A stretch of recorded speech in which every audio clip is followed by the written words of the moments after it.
सिंध के दीगर शहरों की तरह कश्मीर में भी गर्मी की शिद्दत में इजाफा हो गया। गर्मी की शिद्दत में इजाफा होते ही कश्मीर के शहरियों ने ठंडे जूस सेंटर का रुख कर दिया है। मजीद शहरियों ने इस हवाले से वश न्यूज़ से बातचीत करते हुए कहा है कि सर तव्हां ॾिसो था हिकु तरफ़ त गर्मी जी जेकी शिदत आहे उन में कश्मीर में बिल्कुलु घणी आहे ऐं बर्फ़ जी बि वॾी किल्लत आहे कश्मीर में।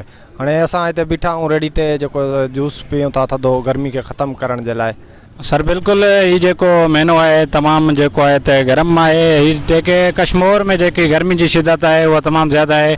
51 को 52 सेंटीग्रेड बीठी है। ये जी असी जो है तो इन गर्मी के जो है तो भॼाइण लाइ अॼु जो है तो जूस जो थधो जूस है उनजो पासो कयो है। पर ॾिठो वञे कश्मीर में बर्फ़ की जी है वॾी किल्लत है। बर्फ़ सही न हुजण करे जूस भी जो है उहे भी सही नथा ठहनि। असां ऑफिसरनि खां इहो मुतालबो कंदासीं त जो है तो बर्फ़ जे कारखाना आहिनि उन्हनि जे ख़िलाफ़ कार्रवाई कई वञे ऐं उन्हनि खे इहे दरख़्वास्त कई वञे त सुठी बर्फ़ कढनि ऐं कश्मीर वासियों के फिराम भी करें।